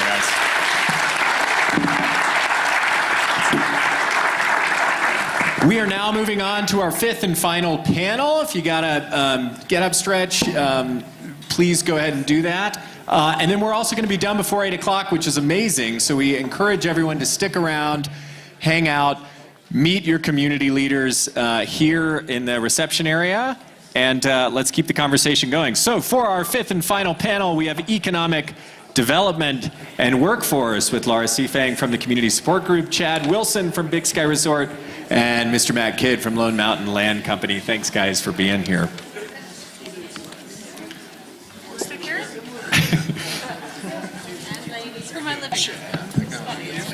It's just water. Oh, it's just water? I know, right? Moscow meals later. That's right. Take a break or get it back. Now let's keep going. Ending early is not bad. Moving right along, and we are recording tonight. You'll be able to watch this later. Send it out to friends. Make sure that everybody gets a chance to see the evening. Okay, so the question to everyone to get started, when you talk about who you are and who you work for, we also want to learn a little bit more about you. What keeps you in Montana? What do you miss when you travel elsewhere and come back? I think we're going to get started with Laura Seafang. Okay, thank you. Laura Seafang. I'm with the Community Support Group. I'm their coordinator and also acting not as an employee but a community volunteer. The mountains are certainly what drew me out here, but what kept me and what keeps me in Big Sky is just the attitude of the people here.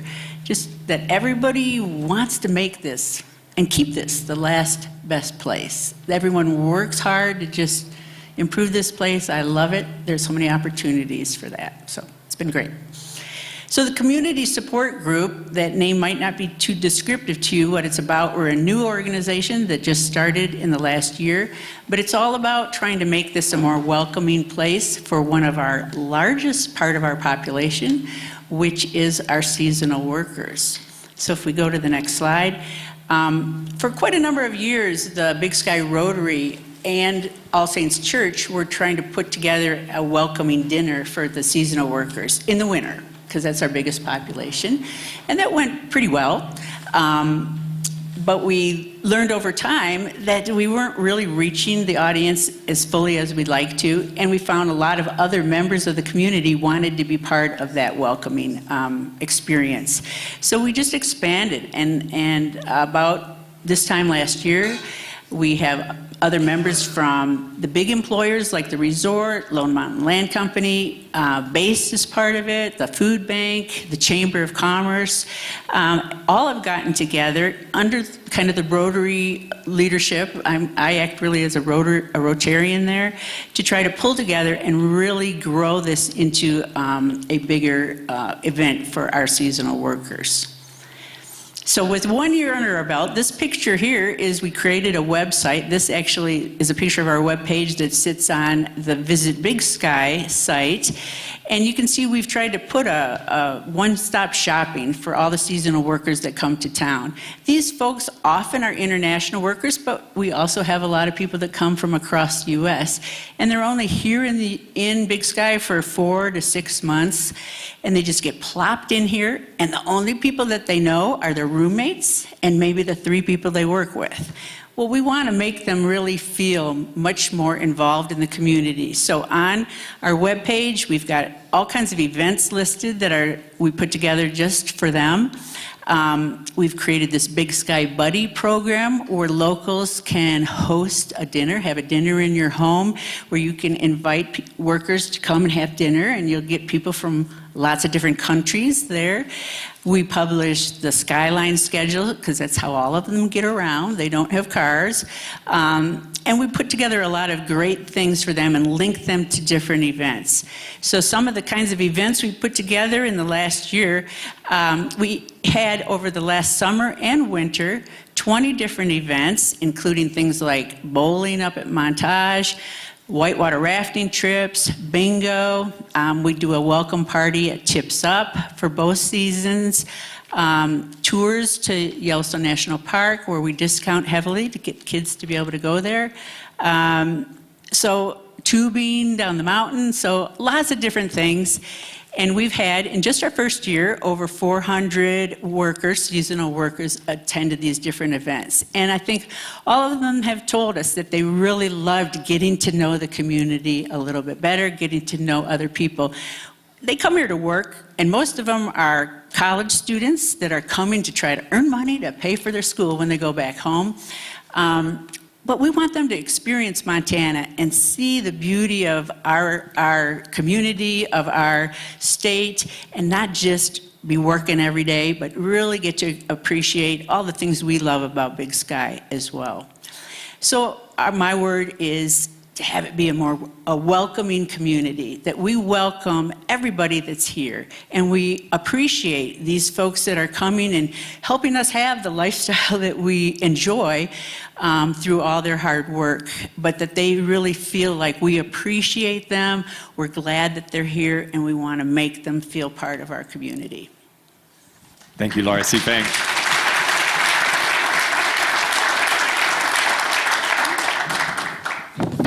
Next up, Mr. Wilson.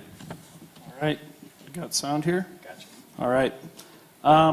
Good evening, everybody. Thanks for coming out. What a great turnout, and thanks to the chamber and everybody else that's putting on an amazing week. Super fun to engage with so many great events this week. The reason I came here is, like a lot of people, a sense of adventure, the vast outdoors and all the opportunities we have, but you know, I think what keeps us here, like so many other people have said, is our community. Sometimes I feel like my neighbors are a second set of parents for my boys. So that's, I think, what kind of keeps us here. My name's Chad, and I lead the construction and development efforts at Big Sky Resort. We can go to the next slide. I think most people kind of know the history of Big Sky, the resort anyway. You know, Chet Huntley was a leader of his time, and we owe him thanks for much of what we have today. But our ownership and leadership and the support of so many people in this community have really got us to where we are today. You know, we are a top-tier destination resort. Obviously, we don't have time to go through all the history, but that history includes a lot of monumental projects, industry-shifting projects throughout the years, including, you know, housing initiatives that date back to the 90s, iconic projects like the Lone Peak Tram in '95, and of course our brand new one this past year. And the nice thing is we feel young. We know this is just a start, and we really look forward to all the opportunities we have ahead of us. You know, everything we do at the resort is to unlock a new sense of discovery in our guests. We could have easily put a photo of Whitney shredding off the peak here. If it exists. But you know, everything we invest in our resort, you know, has that goal in mind. Both winter and of course summer too. A lot of our recent initiatives include things that offer more adventure over the summer months as well. And that's both for our teammates and our guests. It's so great to hear some of Laura's words about our seasonal employees. And, you know, we've put so much effort into making our community more livable with our housing initiatives as well. You can go to the next slide. Where are we now? You know, almost 10 years ago, we established a very ambitious vision, a 2025 vision And I'm proud to say we're almost complete with all of those things in the vision. The last large piece of the puzzle is the Explorer Gondola that will open in December of next year. This type of investment in our brand experience has drawn people from all over the country and all over the world to enjoy our resort, both as teammates and as guests. And it's been special to be a part of that team that gets to unlock that potential that Big Sky Resort has. Next slide. Our vision is to lead the transformation of the American resort experience. That's the measuring stick that we use for everything we do. I wish we had a formal vision of what the next 50 years will be like, but we don't have that. And I can assure you it has big aspirations, big iconic things, just like the last 50 years have been. And so that being said, we're excited to discuss anything we've got going here in the next few months and the next year. Because, like I said, it's ambitious, and I think will be transformational. Thanks. Thank you, Chad. Next up, Matt Kidd, President, Low Mountain Land Company. John, I don't know if it's just me, but the lights feel brighter tonight. Like it feels. Can everybody see everyone up here okay? I feel the heat and the intensity of the light. This also is just sparkling water. I promise. Matt Kidd, President of Low Mountain Land Company, grateful to be here tonight. Grateful for everyone that we've heard from and all these amazing organizations doing awesome things in our community. I guess I would start with that, the gratitude. Like I have just a tremendous amount of gratitude for the community that exists here today. Your question, like what brought us here and what keeps me here, work brought me here. And through that, I developed a huge love of the place.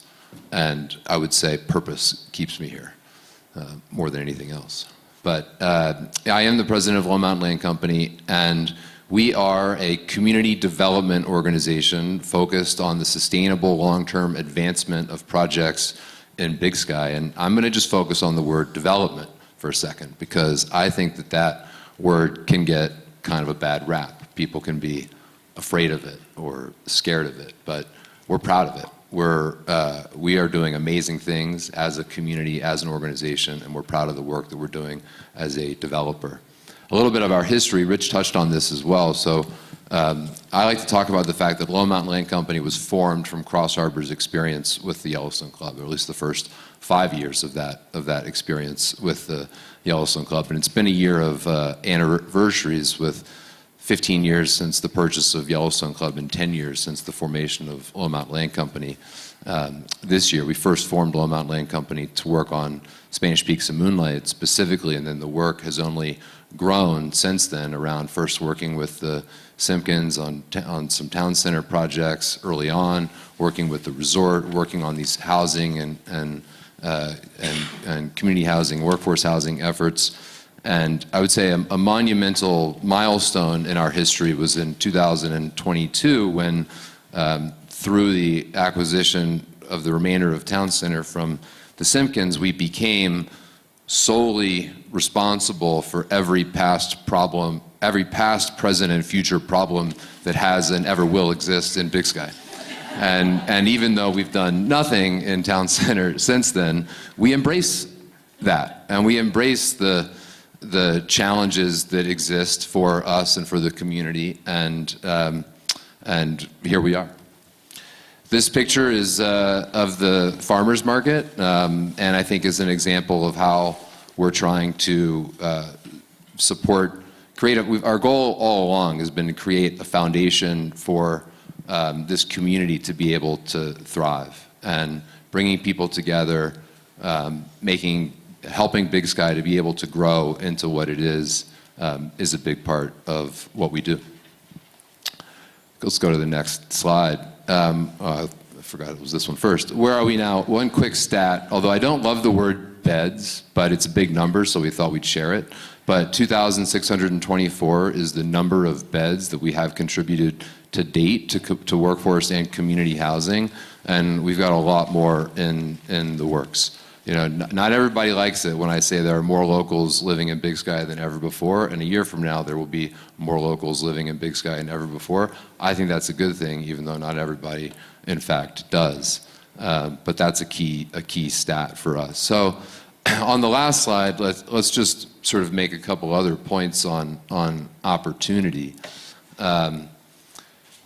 You know, we often sort of look at other mountain destinations as comparisons to what's going on here in Big Sky and all of the efforts underway here and how they compare to other places. And I think it's pretty easy to look at some other places like Sun Valley, like a lot of places in Colorado, like maybe even Jackson Hole, and to sort of think, you know what, their peak, when they were sort of the most exciting, the most impactful, the most going on, is in the past.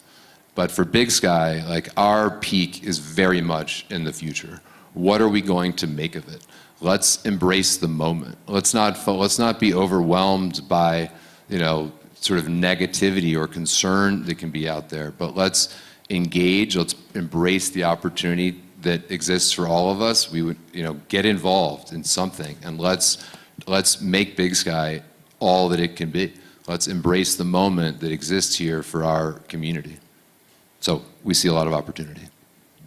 Thank you, Matt Kidd.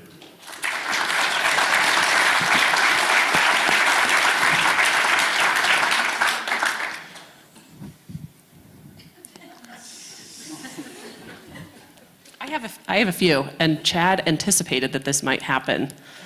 Questions about lift ticket prices. Oh boy, I wish I was promised I the wouldn't best to respond to those, but let her rip. We'll see what happens. I don't know, they're just not that specific. It's just like, it's so expensive.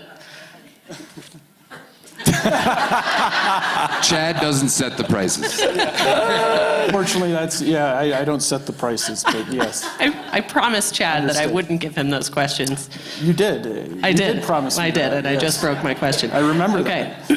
Instead, nope, someone's still texting me about that same topic. Okay, I'll switch to Matt. What are your plans for the land around Hummocks and Uplands? What you see is what you get. To build more trails and make it really amazing land for the community to be able to recreate in.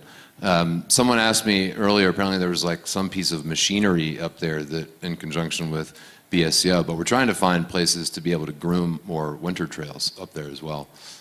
But what you see is what you get, more and more trails. Awesome. I have one for Laura. Is there a network of locals with national park passes that offer to bring J1s into the national parks?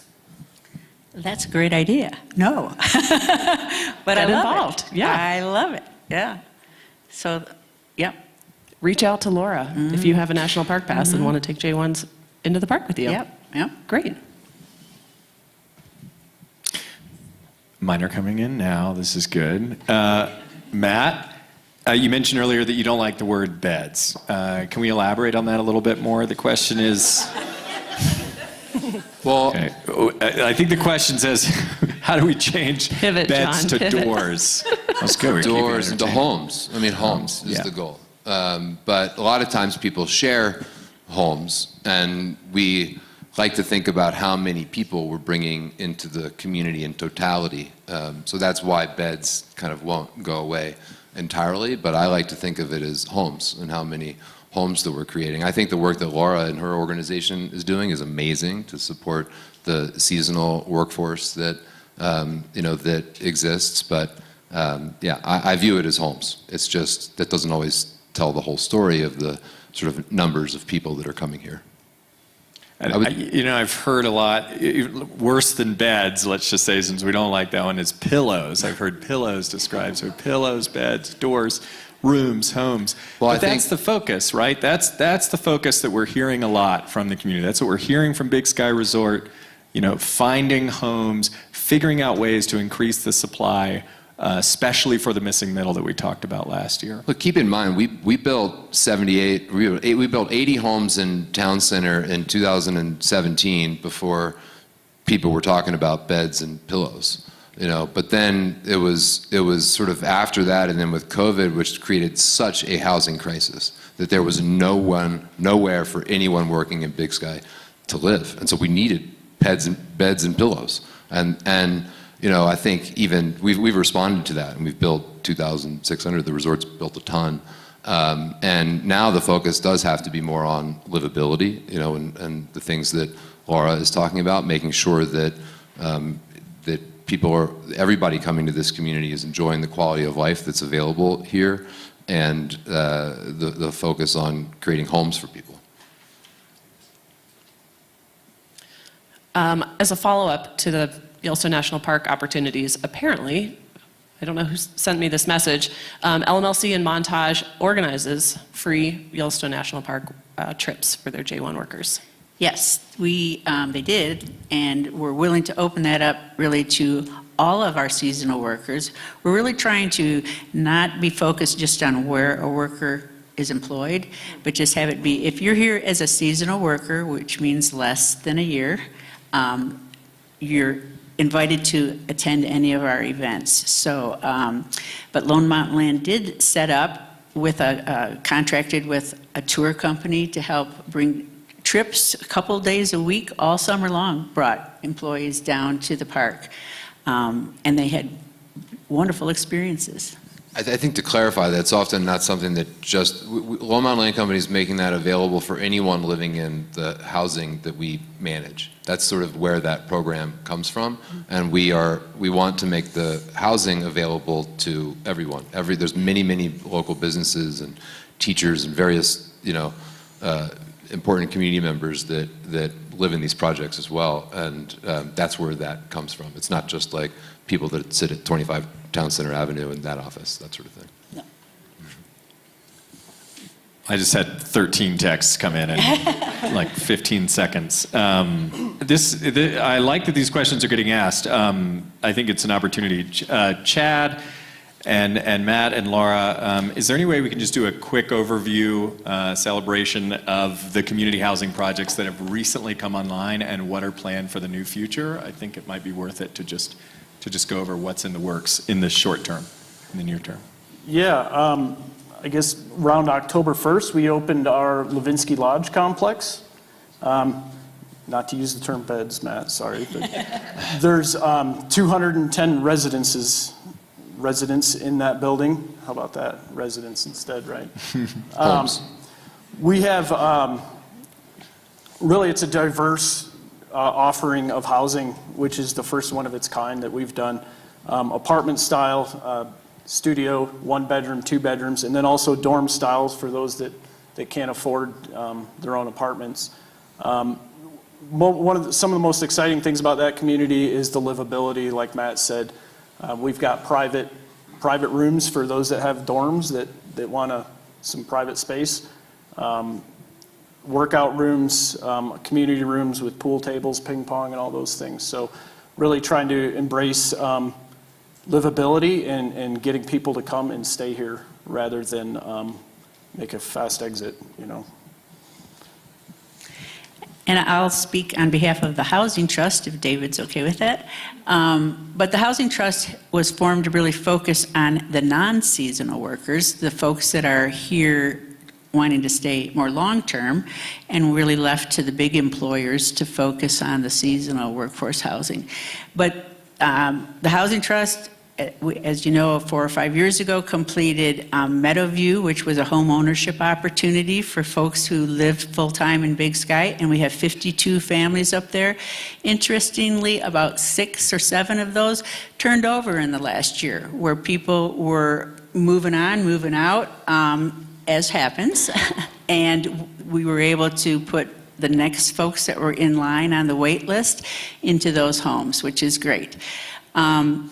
Riverview is just opening right now. That's where the old American Bank building, where the thrift store is. You see all that development along the road there.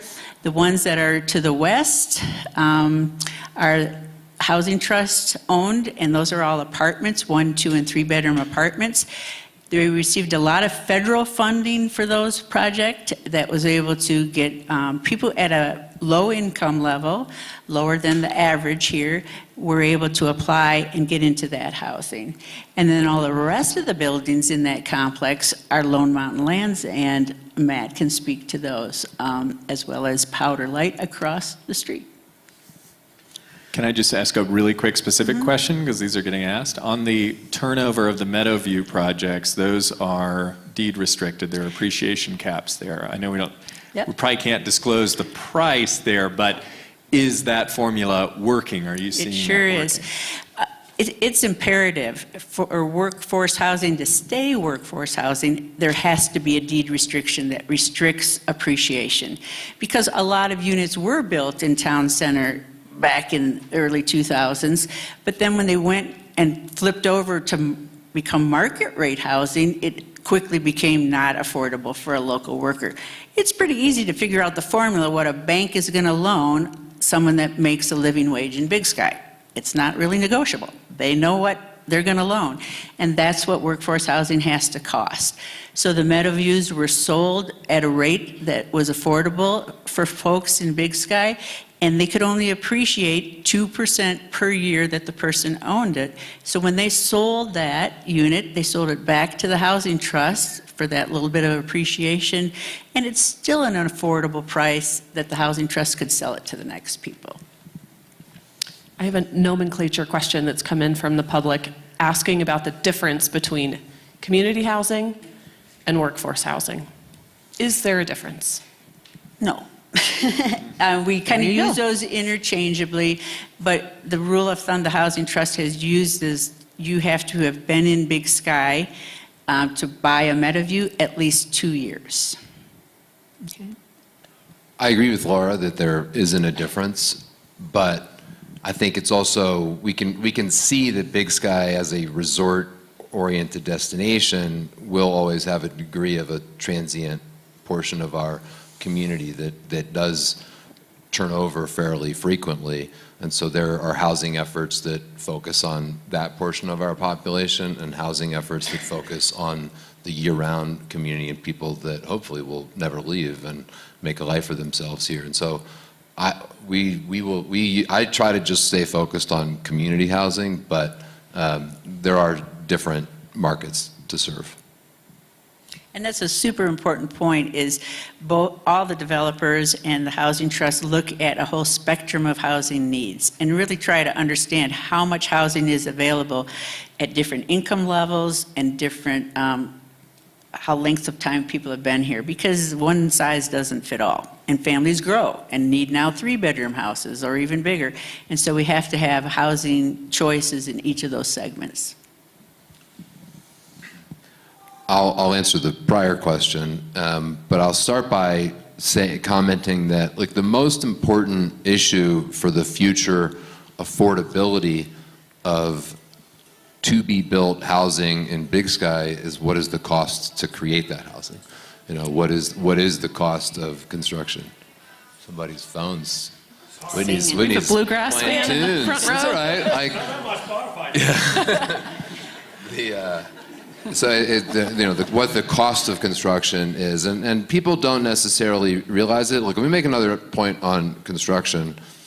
If people are totally against construction, I'm not sure Big Sky is the place for you, because it will be transformative for the next decade plus, to Chad's point, and there's a tremendous amount of opportunity here, but construction is going to be a way of life. I mean, look at the opportunity that exists, and it's just reality. Now, back to my points on housing, we actually, in construction, we have largely paused in ways that people don't really feel it, but we have made significant pauses in construction around our efforts to try to make sure that those future costs aren't unbearably expensive. There was no new residential construction started in Yellowstone Club, Spanish Peaks, Moonlight Basin, or the Meadow in town or Town Center in any of Lone Mountain Land Company's projects in 2024. Very limited last year in 23, will be actually quite limited in 2025. So even though there's a lot of stuff that's been happening, and there's a lot in the works. There's actually also been a big slowdown underway in terms of new starts. But we did build Powder Light. I get these dates confused, but Powder Light finished up in advance of at least last winter. Riverview is finishing up over the course of this winter on the left-hand side of the road. The Bucks T4 project has undergone a complete transformation and renovation in a way that will be reopened not only for community housing, but also as a community restaurant. That will happen before the end of the winter season. We have focused on the Gateway area as well by necessity. I think we view Gateway as an extension of Big Sky more than an extension of Bozeman, and so we focused on that area as well. But what I am the most passionate about of anything we have going on in the entirety of our sort of world is the Cold Smoke project. And it's really been my passion project going back for 4 years, and since we started the complex land aggregation to be able to even create this opportunity, bringing together 7+ different land parcels. And this is an incredibly complicated project that will take the support of all of us and the work of the entire community to bring to fruition to truly develop, I don't want to say a definitive number, but 300+ homes to be owned by year-round locals to help support Big Sky's thriving year-round community over the next decades. And that project is being done in conjunction with the resort tax and the housing trust. It's still early days, but it's an unbelievable opportunity for this community. We have a half hour left in the evening, and we really want to encourage you all to stick around because a lot of amazing information has been thrown out there, and we want to see you engaging. We could sit up here and talk about housing for the rest of the night. We want the conversation to be continuing. We want everyone to be working together. One of the words that I saw happen on this screen most tonight was connected. This is where we want to be moving forward as a community. And now, for the next half hour, we have an opportunity to connect with leaders in the community. We encourage you to stick around. I know I got a lot of very specific questions for this panel. Please take that opportunity to approach these leaders and get some answers that you're looking for. And their email addresses are here on your agenda. Along with our phone numbers, so we're all open here. Wilson@BigSkyResort.com. Thank you all so much for coming. This is just day 2 of Community Week. We've got 3 more great days. Thanks to all of our panelists for coming tonight, and thanks to you all for being here and watching online. Have a wonderful evening. Thanks so much.